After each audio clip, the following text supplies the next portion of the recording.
A valorização da vida é um assunto muito rico e complexo, mas existem dois pilares sobre os quais tudo se sustenta.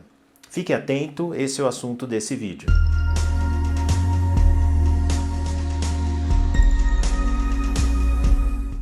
Diante de temas tão complexos como a valorização da vida e a prevenção de atos autolesivos, muitas vezes a gente fica perdido diante de tanta informação que existe disponível a respeito dos temas. Nessa palestra proferida no último Setembro Amarelo, eu destaco os dois eixos principais que têm que nortear o nosso raciocínio quando pensamos a respeito do tema. Essa palestra foi proferida num evento muito bacana que contou com a participação do CVV, da Rede de Apoio Social do Centro de São Paulo, o pessoal do Corém e outras entidades ligadas ao tema. Antes de tudo, se você gosta dos assuntos aqui do canal, não deixe de se inscrever e clicar no sino se você estiver vendo no YouTube. Não deixe de curtir a página se você estiver no Facebook. E siga-me também no Instagram, @psiquiatra_Fernando Fernandes. Muito obrigado e uma ótima palestra para você. Olá, bom dia a todos. Antes de tudo, agradeço demais pelo convite e pela oportunidade de estar aqui. O convite veio através do Sr. Tino, do CVV, que eu considero um grande amigo e parceiro nessa luta pela valorização da vida. E agradeço a acolhida que eu tive aqui no Centro de Operações Especiais aqui da Polícia Militar. Muito simpáticos desde a minha chegada. Sempre que eu tenho oportunidade para falar sobre valorização da vida, é com muita satisfação que eu faço isso, na qualidade de médico psiquiatra, mas também de cidadão. Já foi falado aqui hoje pelo pastor que o trabalho de prevenção de suicídio, apoio emocional, assistência e ajuda, solidariedade, pelo amor de Deus, não é um trabalho de médicos, de psicólogos, de enfermeiros, profissionais de saúde em geral. Não é um trabalho também de servidores públicos, como a Polícia Militar. É um trabalho de todos nós. De cada 17 pessoas que pensam em suicídio, apenas uma vai buscar auxílio médico e muitas vezes por uma razão outra que não exatamente o sofrimento psíquico que leva ao pensamento suicida, ao ato suicida. Muitas vezes vai procurar o médico por alguma consequência de alguma tentativa, falha ou por outro motivo. Ou seja, a grande maioria, a base da pirâmide das pessoas que estão em vulnerabilidade para cometer o suicídio, pessoas que estão pensando em suicídio, não encontram um serviço médico de saúde, não encontram uma assistência especializada. Então, é papel de todos nós prestar essa solidariedade, mas para que possamos prestar essa solidariedade de uma maneira eficaz e assertiva, precisamos encontrar o problema quando ele está diante de nós. Eu tinha um professor que, ao ensinar semiologia médica, o que é isso? A gente encontrar os sinais e sintomas das doenças, né? Ele dizia assim, quem não sabe o que procura, quando acha, não encontra. E acontece muito isso com relação ao sofrimento psíquico de maneira geral e ao risco de suicídio de maneira particular. Muitas vezes está diante dos nossos olhos e nós não percebemos. Quando eu digo nós agora, eu não estou me colocando como médico psiquiatra, estou me colocando como cidadão, como todos nós. Temos familiares, amigos, colegas de trabalho ou simplesmente pessoas do nosso convívio com quem nós não temos um contato direto, mas mesmo assim nós podemos perceber os fatores de risco para uma pessoa que está em sofrimento psíquico ou mesmo risco de suicídio. Só que se nós não estivermos atentos, acontece isso. A gente acha e não encontra, está diante dos nossos olhos e nós não percebemos. Então esse é o primeiro passo. Bom, e como perceber então isso? Eu pensei, numa fala de 20 minutos, eu vindo para cá, o que eu posso deixar marcado? A amiga apresentadora falou, eu tenho uma carreira de professora, além da carreira de médico. Numa carreira de professor, eu pensei assim, numa aula de 40 minutos, a gente não pode deixar muita coisa para as pessoas absorverem e guardarem. Numa aula de 40 minutos, a gente deixa 1 ou 2 conceitos fortemente marcados. E aí a pessoa desenvolve a partir disso. Eu pensei em 20 minutos. Tá, eu vou exagerar um pouco. Em 20 minutos seria um conceito fortemente marcado, mas eu vou deixar 2 nessa minha participação. O primeiro, conhecer um pouco sobre sofrimento psíquico e transtornos psiquiátricos pode ajudar bastante a gente. Porque uma coisa que se fala bastante no Setembro Amarelo é que 90% dos casos de suicídio estão ligados a algum transtorno psiquiátrico. E, na verdade, esse número hoje acredita-se até que é baixo, 90%. Né? Há dados que apontam mais de 95% e há pesquisadores que falam que virtualmente 100% dos casos estariam associados a algum transtorno psiquiátrico, sobretudo a depressão. Há outros também, como o transtorno bipolar, esquizofrenia, o abuso de drogas, que é o fator de risco isolado para suicídio, seja associado a outros transtornos ou não. Há também o transtorno de personalidade borderline. Mas qual desses transtornos é o mais importante? O mais importante é, de fato, a depressão.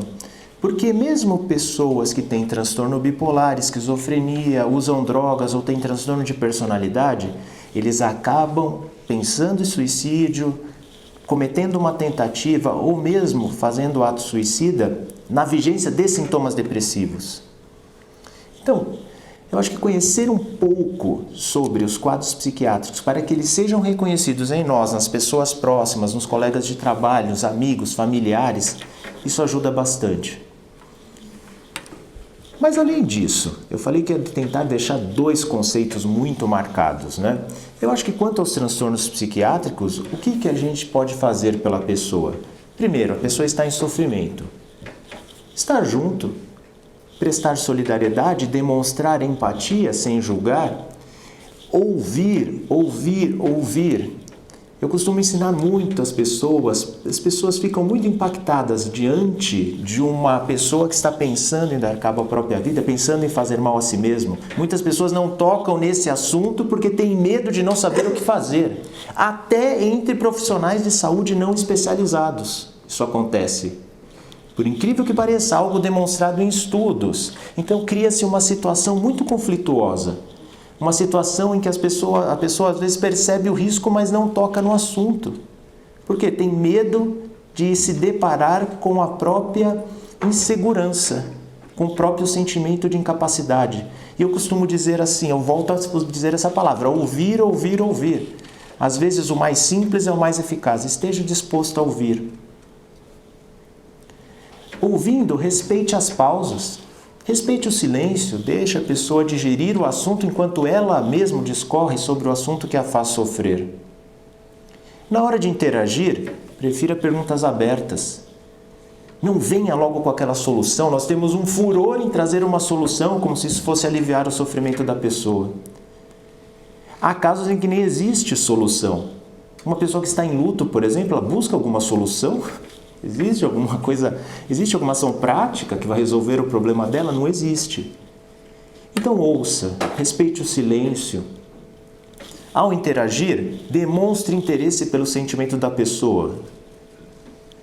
A pior sensação que existe é quando a pessoa acaba de falar e percebe que o interlocutor só estava esperando o momento para ele colocar uma frase feita que já estava, uma solução pronta que já estava na cabeça dele.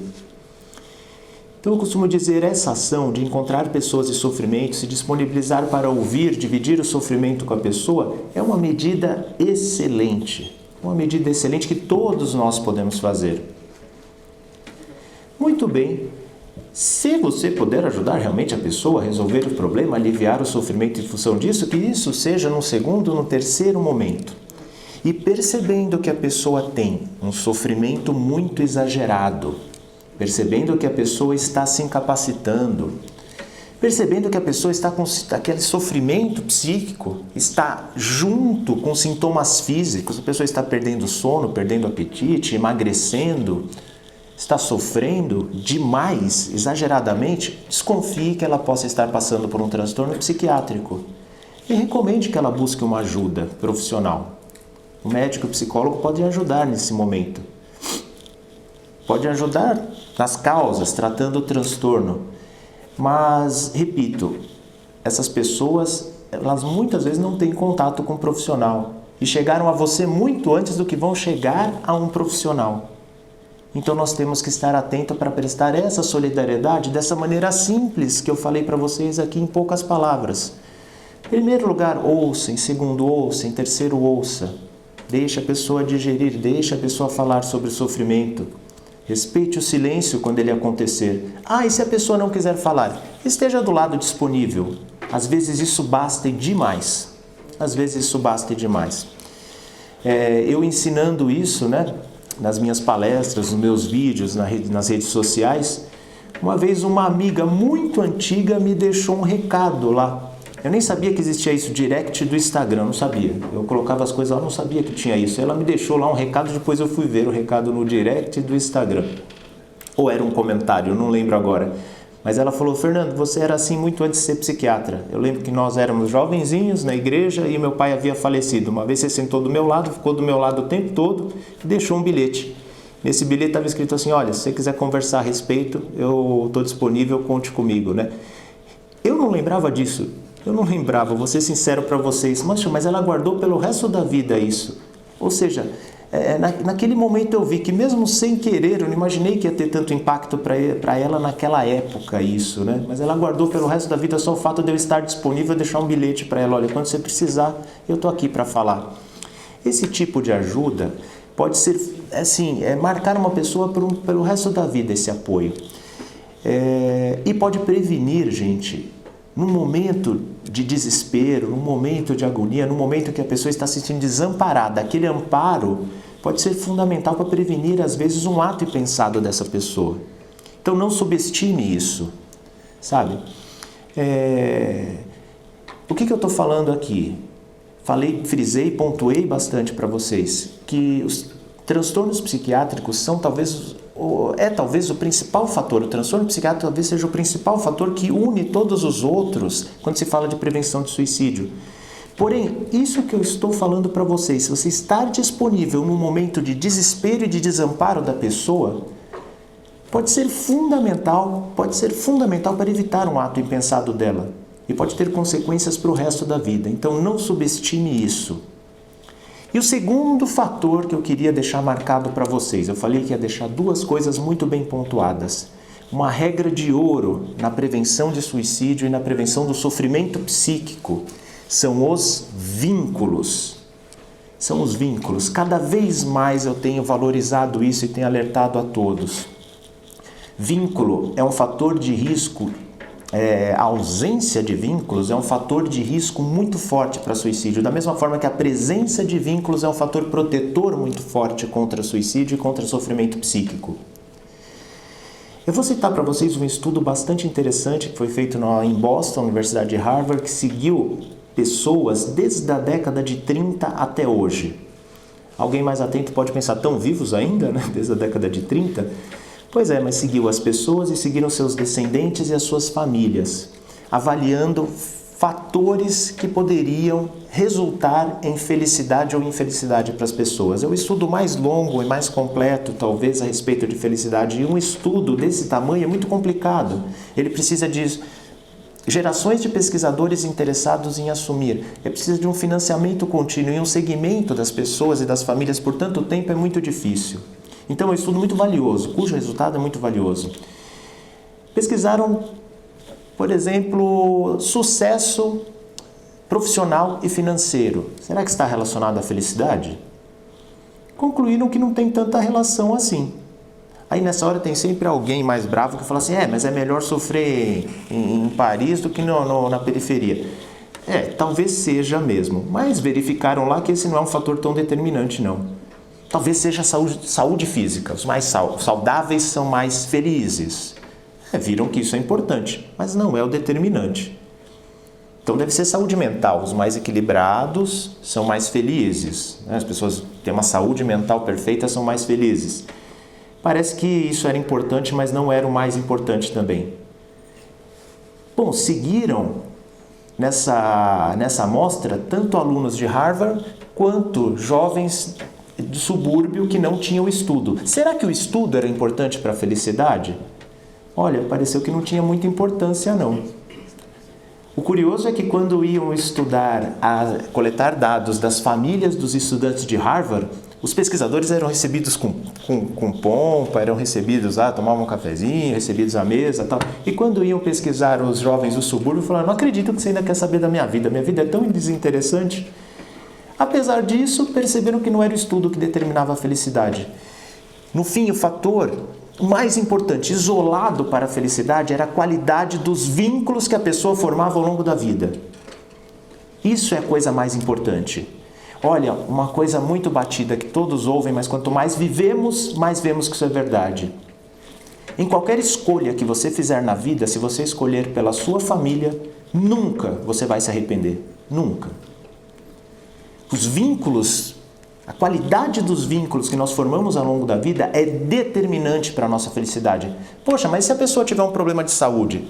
Se ela tiver um problema de saúde e ela tiver bons vínculos, ela sofre menos em função desses problemas de saúde. E se ela tiver um problema mental, ela não vai sofrer? Sim, mas se ela tiver bons vínculos, ela sofre menos em função do seu problema mental. E se ela tiver um problema financeiro? Idem. E formar bons vínculos ao longo da vida realmente não depende de estudo, de dinheiro, não depende de onde você vive. Ou seja, isso tem que ser fortalecido. Bons vínculos primários, a família, isso é o principal. Seja qual conformação a família tenha. Depois, os vínculos secundários. E aí podemos incluir os amigos mais próximos também, que podem ser considerados como parte da família, né? Tem aumentado o índice de suicídio, de depressão e suicídio em jovens. Eles estão adoecendo mais e eu tenho certeza que um dos motivos para isso é a evanescência dos vínculos que são formados hoje em dia, né? A evanescência desses vínculos. A figura do melhor amigo, que eu acredito que todos nós aqui vamos lembrar. Eu lembro meu melhor amigo na primeira infância, no antigo ginásio, que é o ensino fundamental, meu melhor amigo no colégio, meu melhor amigo na faculdade, em fases diferentes da vida, às vezes muda, às vezes até não. Dias atrás eu estive na casa no aniversário, né, na casa de um desses meus melhores amigos no pré-primário. Nós somos amigos até hoje. Entre os jovens e adolescentes de hoje, praticamente desapareceu essa figura do melhor amigo. O melhor amigo dura 1 ou 2 semanas hoje em dia. Os vínculos de amizade, por exemplo, as tais amizades virtuais estão, entre aspas, substituindo amizades reais com cumplicidade. E nessa disputa vaidosa, né, por likes e visualizações, por curtidas, será que 500 curtidas numa foto no Instagram substituem um amigo com cumplicidade com quem a gente possa abrir o nosso coração? Não substitui. Então eu tenho certeza que esse aumento nos índices de depressão e suicídio em jovens, em parte, tem a ver com essa questão dos vínculos. Então, olha, pensando em prevenção de suicídio, pensando em prevenção do sofrimento, pense, reconhecer transtornos psiquiátricos e a busca por uma ajuda especializada, por um tratamento adequado pode prevenir demais. Mas lembre-se, o papel do profissional de saúde é que não pode ser comparado ao papel que tem toda a sociedade. São papéis complementares. Lembre-se que o topo da pirâmide encontra ajuda. A base não busca e não encontra essa ajuda especializada e está ao nosso alcance. E em segundo lugar, valorize sempre os vínculos, a começar pelos vínculos primários, família, amigos próximos, mas também vínculos sociais, gente. Essa regra de ouro que eu estou falando para vocês vale desde os vínculos mais próximos para os vínculos secundários. Uma pessoa, por exemplo, que tem um emprego, ele tem um vínculo com uma empresa, com uma instituição que ele trabalha. Isso é um fator protetor. Uma pessoa, por exemplo, frequenta a igreja, ele tem um vínculo lá com aquela comunidade espiritual, isso é um fator protetor. Uma pessoa frequenta, por exemplo, uma associação, um voluntariado, ele tem um vínculo também. Então, todos esses tipos de vínculo, até o vínculo nuclear, mais importante, para os vínculos mais secundários, são todos fatores protetores contra suicídio. e contra o sofrimento psíquico. Nessa pequena palestra, nessa pequena conferência que eu proferi para vocês aqui, eu espero que tenha ficado marcado esses dois fatores. Eu acho que se nós levarmos isso para o nosso dia a dia, o mês de setembro passa. O mês de setembro não é para a prevenção de sofrimento, para a valorização da vida ou para a prevenção de suicídio, é para a conscientização. O exercício para essas coisas tem que ser no nosso dia a dia, a todo momento. Estejamos atentos. Eu espero que tenha ficado claro para todos nós isso. Às vezes, pequenas ações de nós estarmos disponíveis para as pessoas podem ajudar demais. Eu agradeço bastante a atenção de vocês. Muito obrigado.